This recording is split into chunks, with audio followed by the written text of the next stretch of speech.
एक बार की बात है, एक घने जंगल में एक खरगोश और एक कछुआ रहते थे।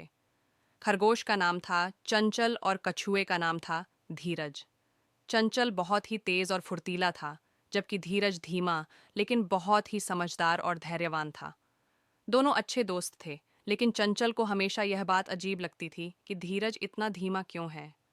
वह अक्सर धीरज का मजाक उड़ाता और कहता, अरे धीरज, तुम इतने धीमे हो कि अगर तुम्हें कहीं जाना हो तो शायद तकदीर भी थक जाए। धीरज हमेशा मुस्कुराकर चुप रहता और चंचल की बातों को नज़रअंदाज कर देता। लेकिन एक दिन चंचल ने धीरज को चुनौती दे दी। उसने कहा, धीरज, मैं तुम्हारी धीमी चाल से बोर हो गया हूँ। चलो, हम दोनों एक दौड़ लगाते हैं। मैं शर्त लगाता हूँ कि मैं तुम्हें हरा दूंगा।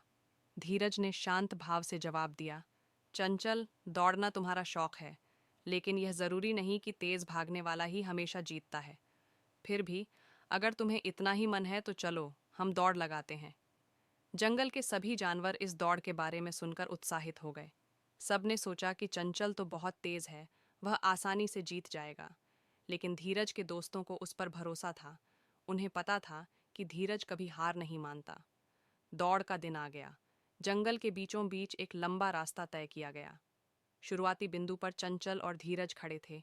चंचल बहुत आत्मविश्वास से भरा हुआ था, जबकि धीरज शांत और गंभीर था। जैसे ही दौड़ शुरू हुई, चंचल तेजी से भागा और कुछ ही देर में धीरज को पीछे छोड़ दिया। वह इतना तेज था कि उसे लगा कि धीरज तो बहुत पीछे है, उसे जीतने में कोई मुश्किल नहीं होगी। थोड़ी दूर जाने के बाद चंचल ने पीछे मुड़कर देखा। धीरज तो अभी तक शुरुआती बिंदु के पास ही था। चंचल को लगा कि वह इतना आगे है कि अगर वह थोड़ा आराम कर ले तो भी कोई बात नहीं।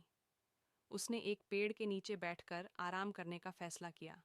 वह सोचने लगा, धीरज तो इतना धीमा है कि उसे यहाँ तक आने में बहुत समय लगेगा। मैं थोड़ी देर सो जाता हूँ, फिर भी मैं उसे हरा दूंगा। चंचल को नींद आ गई और वह गहरी नींद में सो गया। दूसरी ओर धीरज धीरे धीरे लेकिन लगातार चलता रहा। वह जानता था कि चंचल तेज है, लेकिन उसे यह भी पता था कि अगर वह लगातार चलता रहेगा तो एक दिन मंजिल जरूर मिलेगी। धीरज ने कभी हार नहीं मानी और न ही कभी रुका। वह बस चलता रहा। थोड़ी देर बाद चंचल की नींद खुली।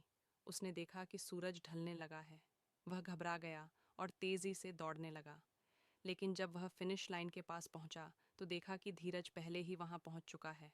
जंगल के सभी जानवर धीरज की जीत का जश्न मना रहे थे। चंचल हैरान और निराश था। उसे एहसास हुआ कि उसकी अति आत्मविश्वास और आलस्य ने उसे हरा दिया है। धीरज ने चंचल की ओर देखा और मुस्कुराते हुए कहा, चंचल, तेज होना अच्छी बात है, लेकिन यह जरूरी नहीं कि तेज भागने वाला ही जीतता है। जीवन में धैर्य और लगन बहुत महत्वपूर्ण है। अगर तुम लगातार प्रयास करते रहो तो कोई भी मंजिल दूर नहीं है। चंचल ने धीरज की बात को गंभीरता से लिया और उससे माफी मांगी। उसने वादा किया कि वह अब कभी किसी का मजाक नहीं उड़ाएगा और न ही कभी आलस्य करेगा। दोनों दोस्त फिर से पहले की तरह अच्छे दोस्त बन गए और जंगल में खुशी खुशी रहने लगे। इस कहानी से हमें यह सीख मिलती है कि अति आत्मविश्वास और आलस्य हमें हमारे लक्ष्य से दूर कर सकते हैं। धैर्य और लगन से काम लेना ही सफलता की कुंजी है। चाहे हम कितने भी तेज क्यों ना हों, अगर हम लगातार प्रयास नहीं करेंगे तो सफलता हमसे दूर हो जाएगी। इसलिए हमें हमेशा धैर्य और मेहनत के साथ आगे बढ़ना चाहिए। Thanks for watching and subscribe the channel.